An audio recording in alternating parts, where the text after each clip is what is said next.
Before understanding the completeness of the proof system for linear inequality, we need to understand this theorem, which is called fundamental theorem of linear inequality.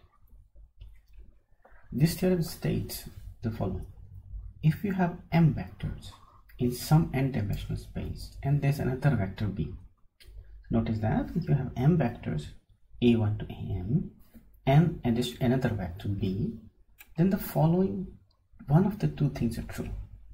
Okay, so the first thing is this: you can write b in non-negative linear combination of a1 to am, maybe some small number of vectors from a1 to am, let's say k vectors from the set of m vectors. You can represent b in a non-negative linear combination. If you don't have any of such combination exist, then the following must be true: they must exist in a hyperplane in the n-dimensional space such that t minus 1, t will become clear what the t is, t minus 1 linearly independent vectors from the set a1 to am will be occurring on this plane. Okay?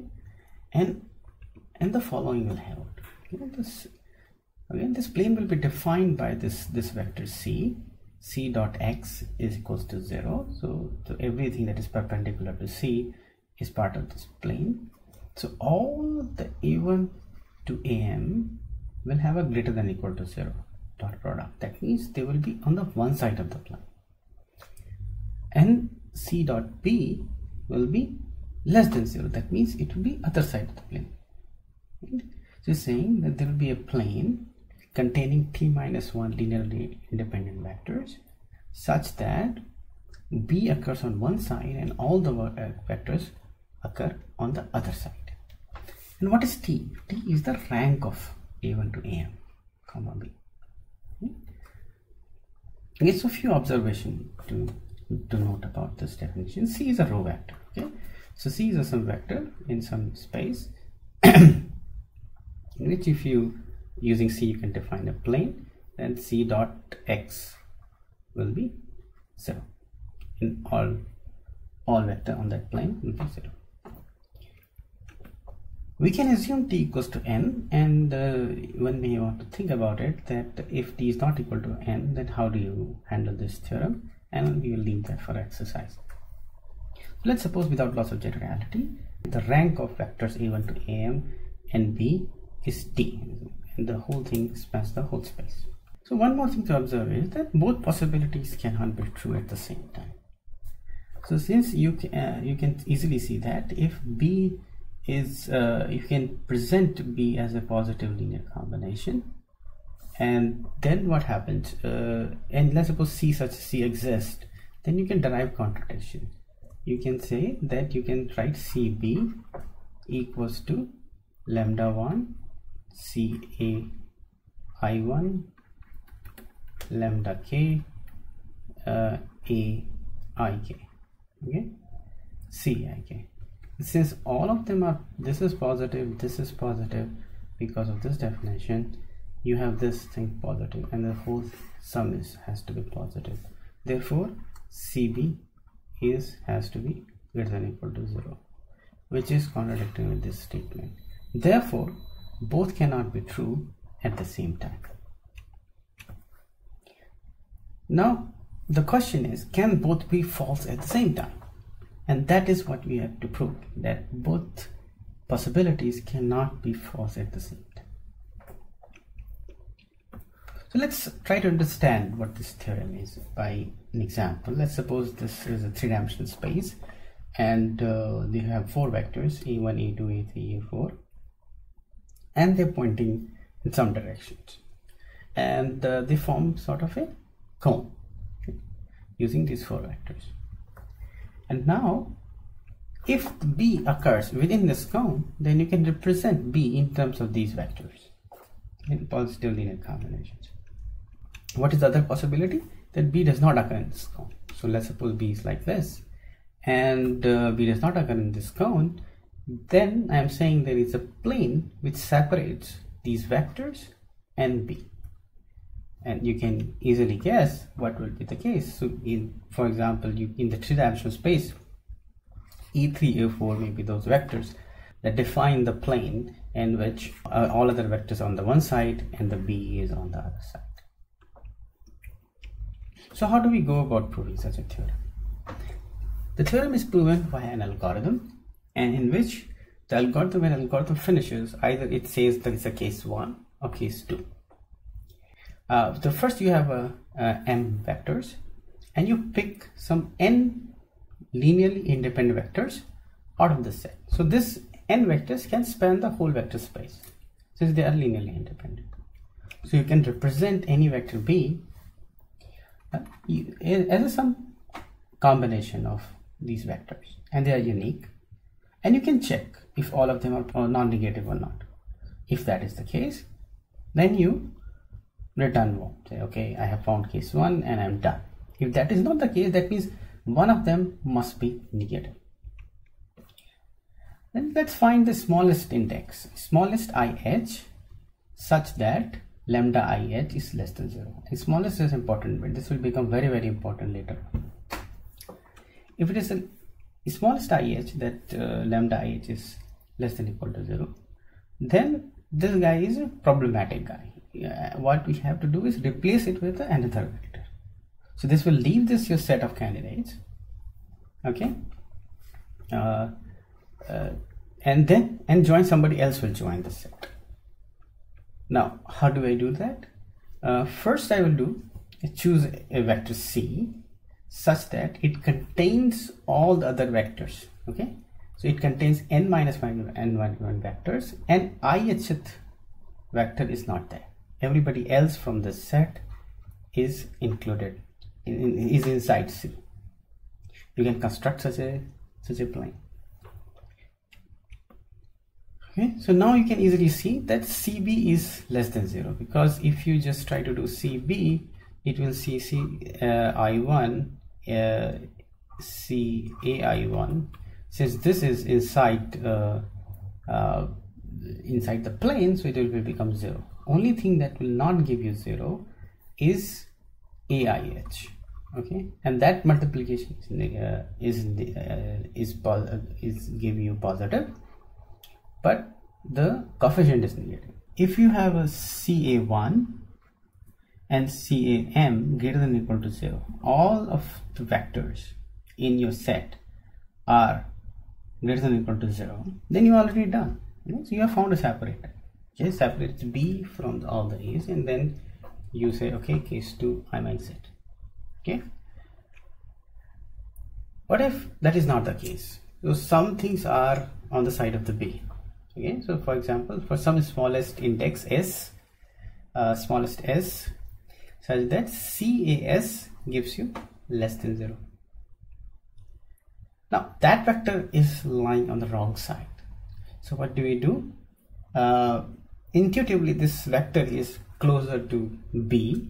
So maybe if I take out AIH from the system and put AS back, maybe now things get corrected, and I will have a more likely to be everything to be non-negative. So what do? I go to step 1 and check again. So this algorithm has few things to observe. One thing is why lambdas exist in step 1. Why would you have you can always break down?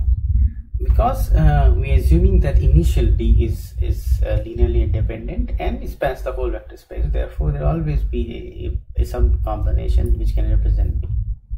Therefore, all these variables, this value lambdas will exist. Why C exists in step 4? I mean, why would you have a C exist in step 4?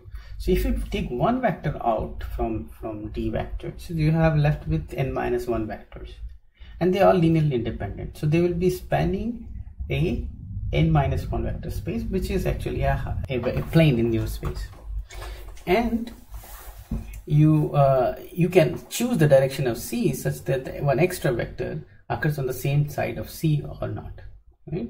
So this is n minus 1th vector space, and let's say IH is on this direction, then what you do, you have two choices. You can make C this guy or C this guy. So you can choose this one such that these two guys multiply and give you 1. Yeah, so this is a nice way you can prove that C will always be found. Okay. Now, next question is, why D remains linearly independent over time? One guy is leaving, yeah, another guy is joining. So maybe now the linear independence is broken.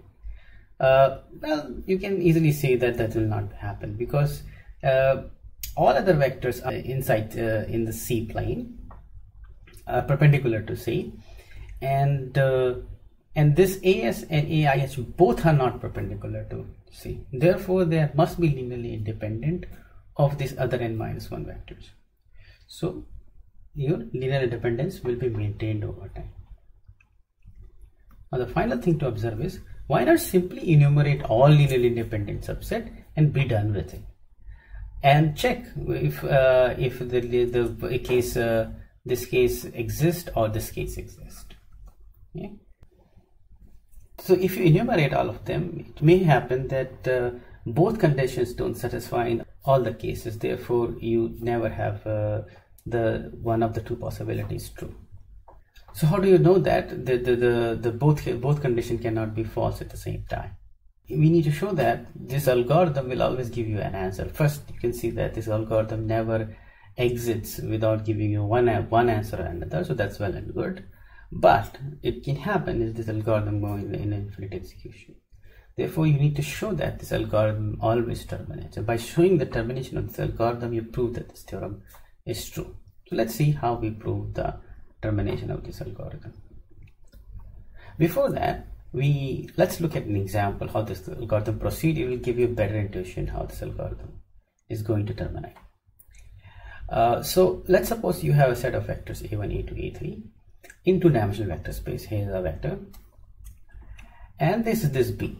Okay, so and I want to check if there is a separator or B can be expressed non-negative linear combination between some vectors of between a1, a2, a3. So visually you can easily see that B is in the cone of a2, a3.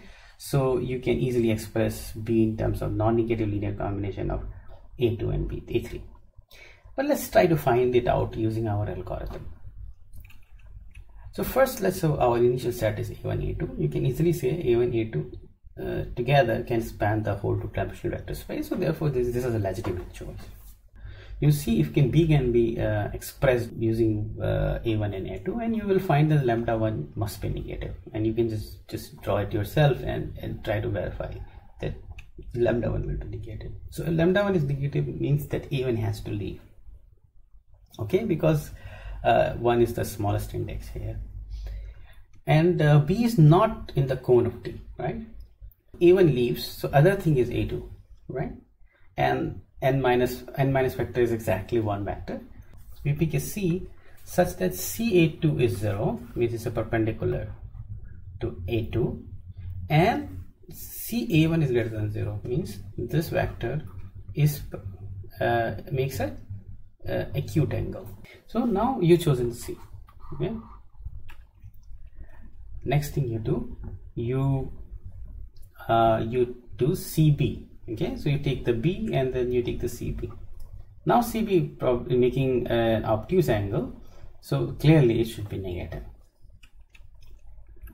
Now what we do is we find A3 such that CA3 is negative.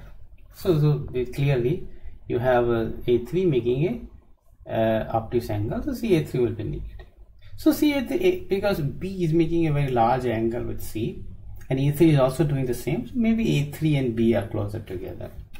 So what you do, you remove A1 and add A3. Okay.